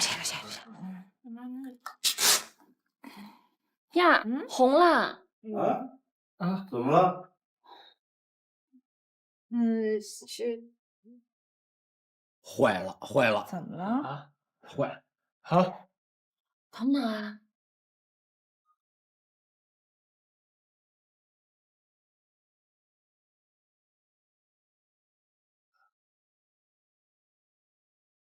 迪文烫伤了，这赶紧得。哎呦，你倒是慢点啊！烫伤，阿姨，对不起啊。哎呀，没事儿，你也是好心孩子，别紧张啊，没事。先办坏事。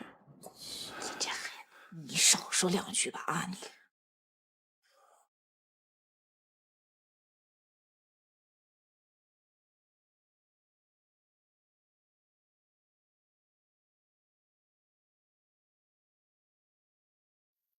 对不起啊，初瑶，我也不知道刚才那个温度能烫伤。等回头了，我给阿姨买个定时的。不用了，以后我妈想要什么，我给她买就行了。咱俩还分什么你我呀？现在咱俩呀，除了张结婚证，就跟结婚一样。区别大了。那咱们结婚呗。啊？你说什么？我说咱们结婚，回头呢有时间咱们双方家长见一面。怎么突然说这个？我是觉得咱俩现在已经到了谈婚论嫁的时候了。不过你放心啊，回头我一定找个时间给你办一个非常隆重的求婚仪式。我说的不是仪式，你知道婚姻意味着什么吗？怎么这么轻易就说出口啊？我当然知道了。你看咱们俩已经认识8年，我是什么样的人你还不清楚吗？你看啊，咱们现在也没有什么现实的问题，不如先成家后立业，早点把事定了。我指的也不是物质上的问题。我觉得我们都还不够成熟。你该不会还因为刚才的事情生气呢吧？没有，子墨，我们都还没有准备好呢。你该不会不想跟我结婚吧？瞎说八道些什么呢？我回家了，你开车小心点啊。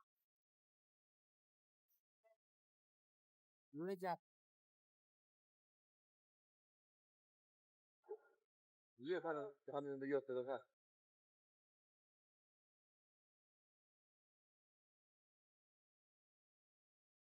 哎，你去哪儿啊？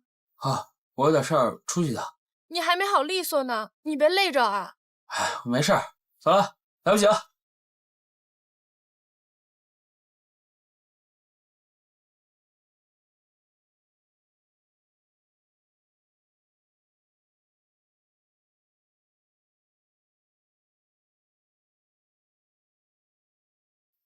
这是最近10天你们产品的数据和我们仪器数据，我都给你考好了。谢谢。哎，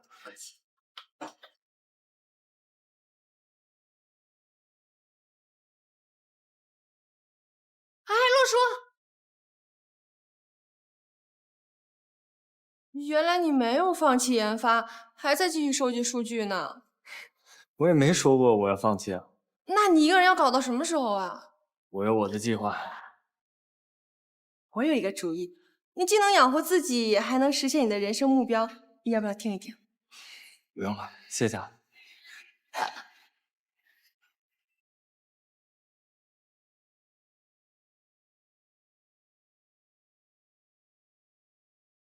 吴总好。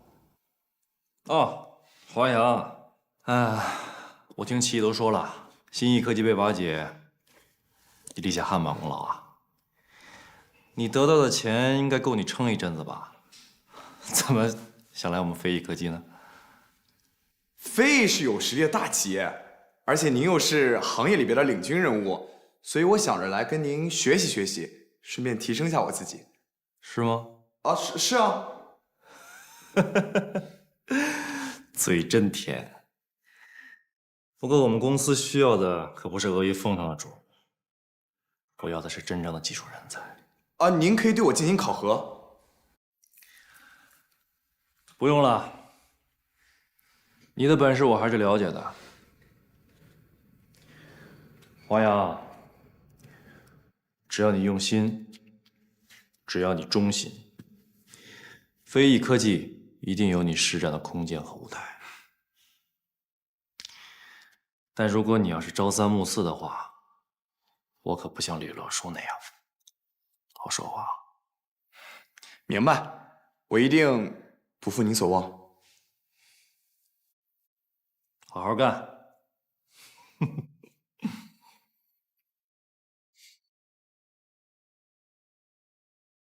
你是不是又去健身房弄那些数据？你怎么在这儿？有事吗？你还没回答我的话呢。这1、2句也解释不清楚啊。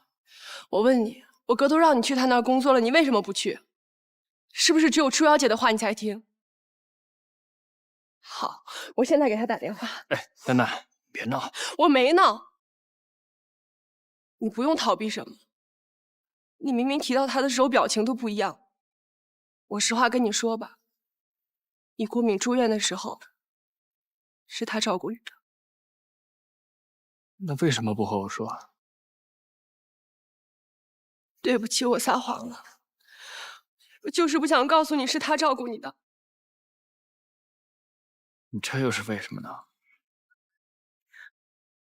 我喜欢你，你看不到吗？那天晚上楚瑶姐走了之后，你在昏迷中抓的我的手，叫的却是楚瑶的名字。你知道我心里是什么感受吗？对不起，丹丹，我不能接受你这份情感。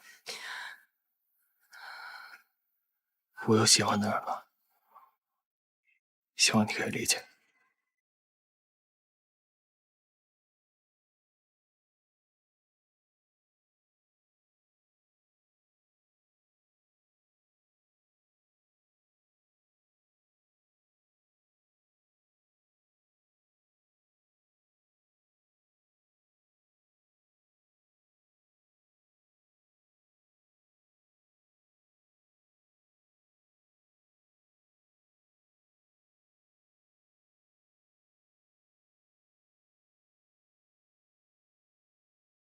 工作的事情我会劝洛叔的，你也回去帮我谢谢你哥哥，每次在洛叔困难的时候，都给他帮助。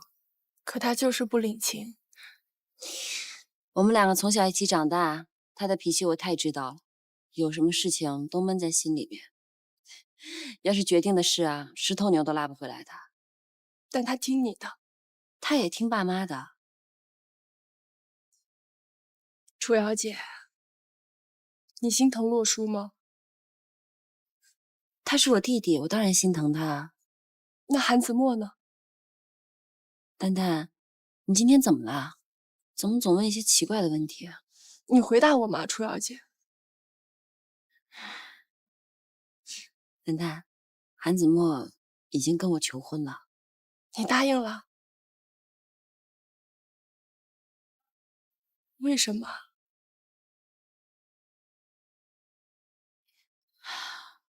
我也不清楚为什么，可能我还没有想清楚吧。我总觉得婚姻是影响人一辈子重要的约定，我不想这么草率的就决定了。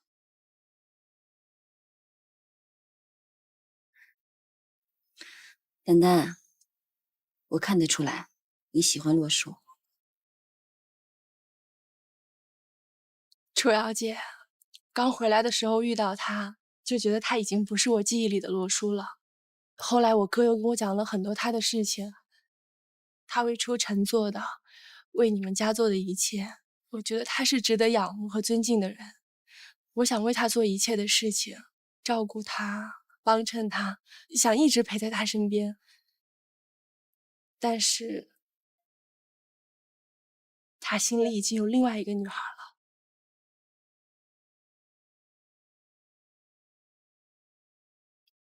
是你，楚瑶姐，他爱的是你。我今天来就是想问问你，对洛叔究竟是什么样的感情？是姐姐弟弟的那种爱，还是情侣之间的那种爱？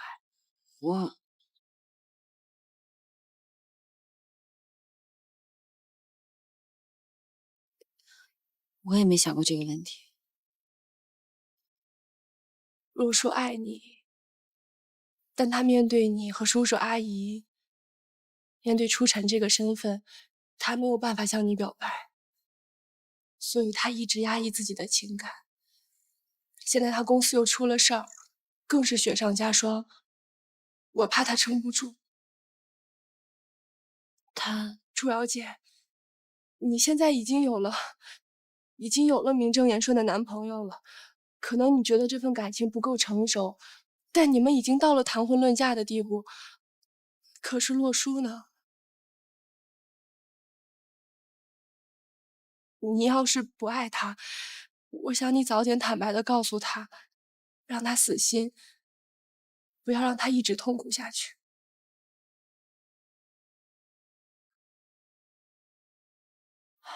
放心吧，我会找时机跟他说清楚的。谢谢你，楚瑶姐。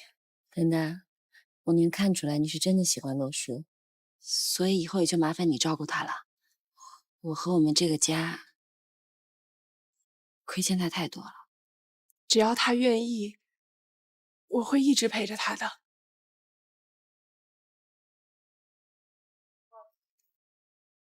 那我先走了，楚瑶姐。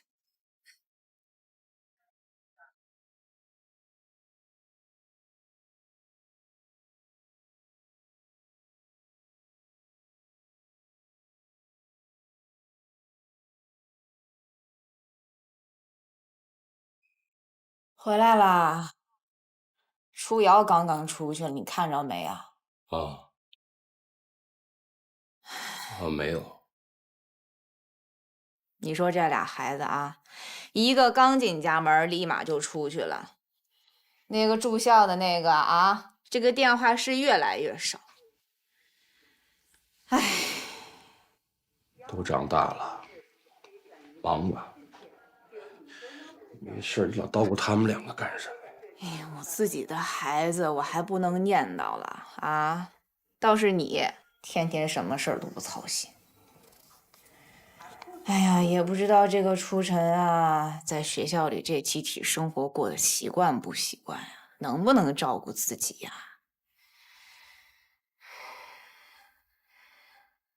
哎，你站那儿干什么呀？哎，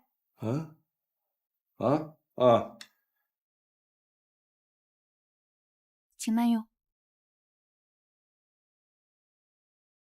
哎，服务员，给我来杯可乐。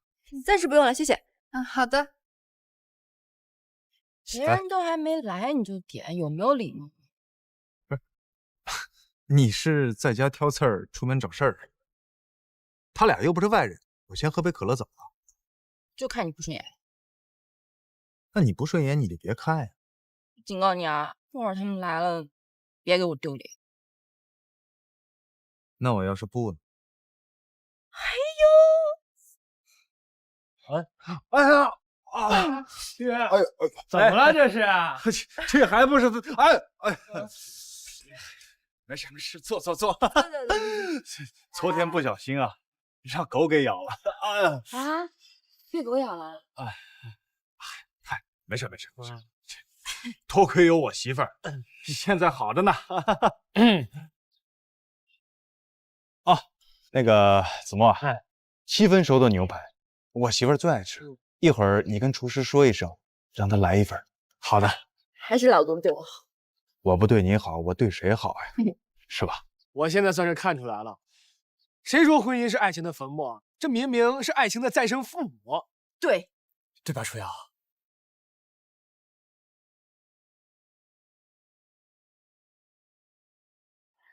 是啊，他们两个是两情相悦，携手步入婚姻的殿堂的。可是，是啊，结婚是人生大事，那谁不都是经过深思熟虑、两情相悦的必然结果？哎，我娶了林雨，就是上辈子积了大德了。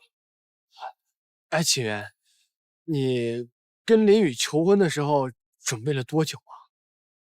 没有啊，就是你想求婚的时候就跟他说了。哎，意外惊喜，多浪漫呀！对。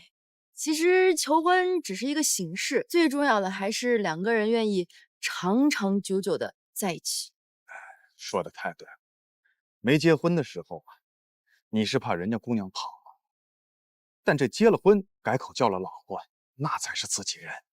哎，那你肯定就死心塌地的把她当成宝贝了嘛，对吧？老公，那你的宝贝最近看上了一款小包包，你最近不是发工资了吗？那你就给宝贝买一个小包包呗。嗨，这不是说着人家的事儿，你那小包包先等等。刚爱自己人呢，咋的？因为一个包就不是自己人了？不是，现在在说人家的终身大事儿，你再等等。哎，对，这不是等等又等等，等什么呀？说白了，你就是不想买呗。不是你这人怎么这么说话呢？我怎么说话了？你就是不想买啊？不是，现在在说人家的事儿，你突然说这个事儿，人家没法接啊。那是因为你刚刚跟我不停的在说等等等等，你说了多少个等等啊？我等了多久了？那包呢？有买吗？没有。你说的这个等跟那个等不是一个意思。我说现在他先等等。你根本就是你就不说。我不是不，你说了你又不买。我现在咱们能不能？你闭嘴！怎么的啊？是不是你的问题？是不是你先说给我买的？可是到后来你给我买了吗？没有买。那你就不要说，你说了你就得做到，你做到了吗？没有吧？我没有说不买，我现在哎，你俩闭嘴行不行？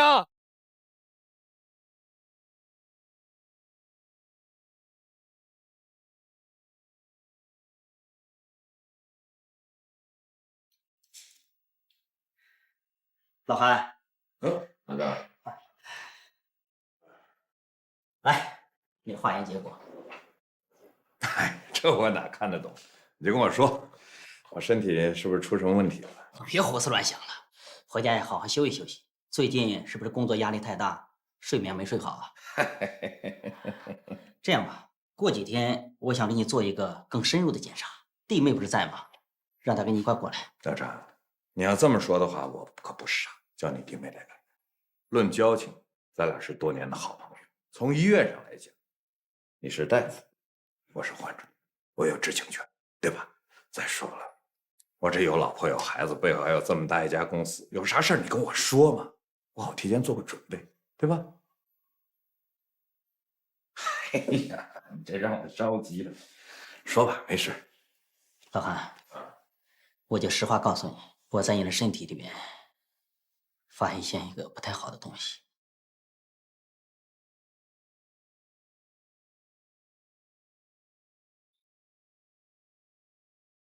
李杰，是。哎，你好，跟我进来一下。好嘞。行啊。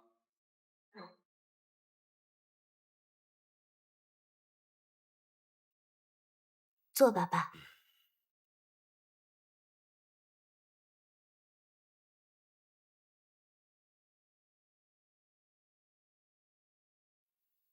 最近去看你弟弟了吗？公司的事情比较多，下班就直接回家陪妈了。他离开这段时间啊，孩子能轻松轻松啊，所以咱们还是尽量少去打扰他吧。我还以为你要让我多去看看他呢。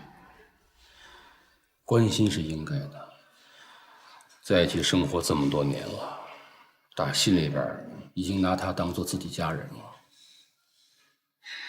他为这个家，为你妈呀，负担的太多了，孩子累呀。希望他不在家的这段时间，妈能慢慢适应吧。时间长了，说不定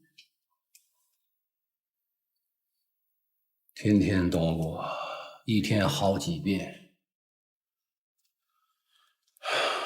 难呐，他割舍不了。这些都是我精挑细选的，里面啊绝对不含鸡蛋。上次你住院可把我吓死了，你这要栽我手里，我怎么跟我哥交代？怎么跟初瑶姐交代啊？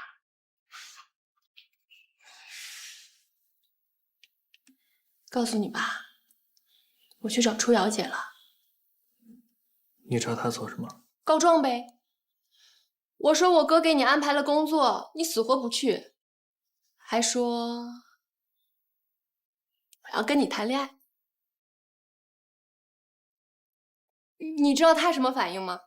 她怎么说？他支持我呗。他还说韩子墨已经向他求婚了。跟子墨你们俩怎么样？现在挺好的，他对我很好。你对他呢？我对他也挺好的。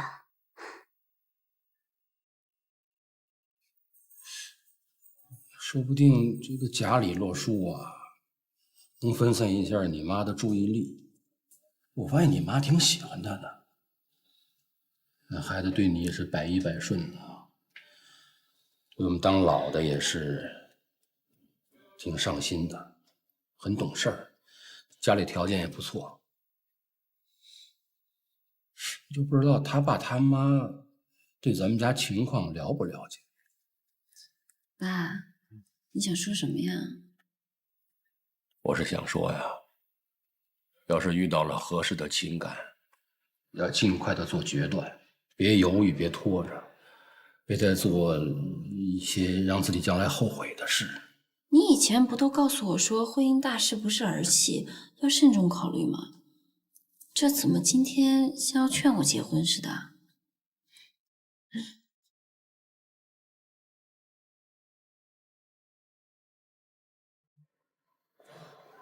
我听见你跟那个女孩说的话了。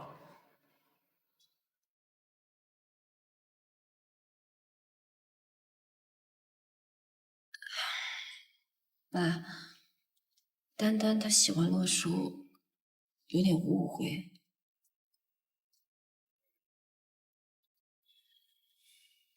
你们两个从小一起长大的，产生情感了，我能理解。而且洛书跟你没有血缘关系，他喜欢上你，那是他的权利。听说完，咱们无可厚非。爸爸今天想问问你，你对他，我对他真的只有亲情。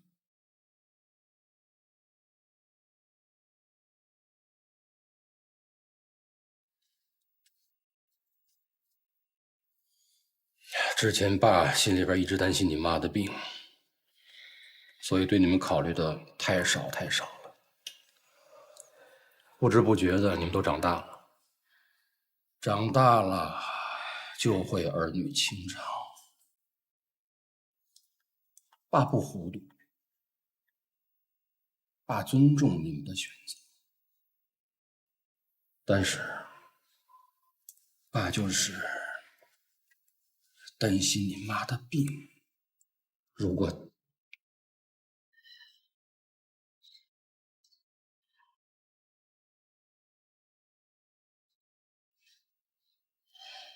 放心吧，爸，我会处理好的。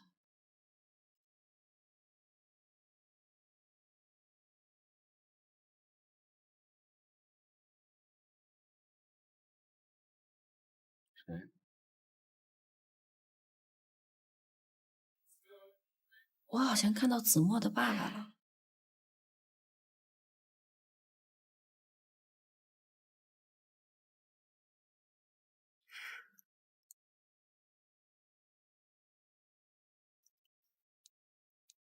他答应了吗？没有，他说需要一点时间，但我觉得早晚会答应的。你来找我就为说这些？我来就是想告诉你，想让你认清现实，弟弟是不能喜欢姐姐的。我知道你们没有血缘关系，你们从小一起长大，感情很深。我也知道你李洛书心里要是住进了一个人，就像一粒种子，生了根发了芽，别人就拔不掉了。但这只是时间问题，时间久了总会有办法的，总会有别人住进你心里的。这个位置谁也填补不了。你别忘了，韩子墨现在才是你姐姐的男朋友，他已经求婚了，你没有机会了，你清醒一点。罗叔，我知道你现在放不下，我等你。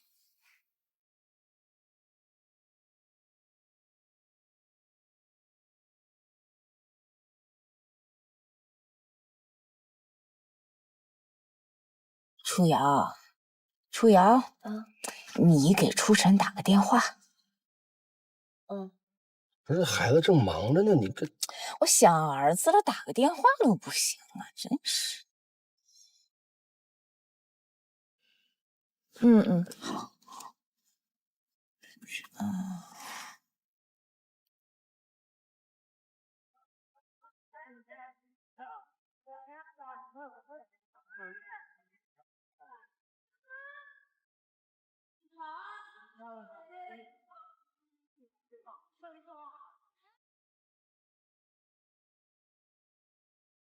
喂，喂，初晨啊，妈，您怎么想起来给我打电话了？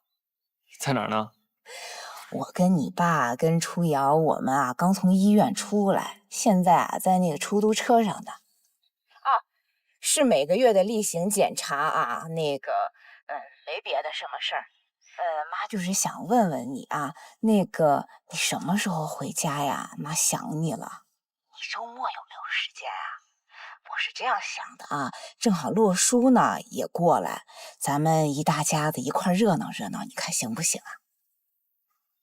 啊，您检查结果怎么样？好着呢，人医生说呀，各项指标都正常啊。你呀就好好学习啊，妈这边你不用操心啊。嗯。啊，那个什么，我不跟你多说了啊，你呀自己照顾好自己的身体啊。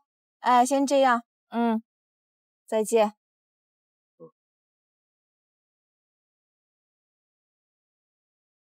踏实了。哎呀，心情好啊。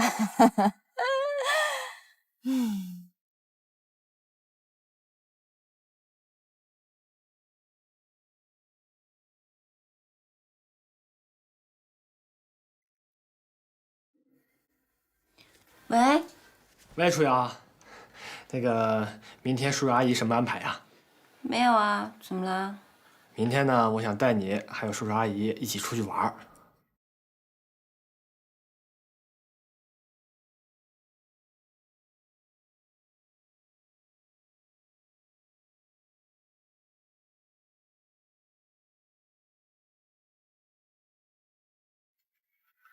去哪儿啊？我想着好久没有照顾叔叔阿姨了，阿姨前段时间还跟我说了，想要出去踏青、爬山，正好我爸我妈明天也有时间，咱们一起去呗。你不会又打什么歪主意呢吧？哎呀，我能有什么歪主意啊？再说了，咱俩也好久没有约会了，凑这机会一起去呗。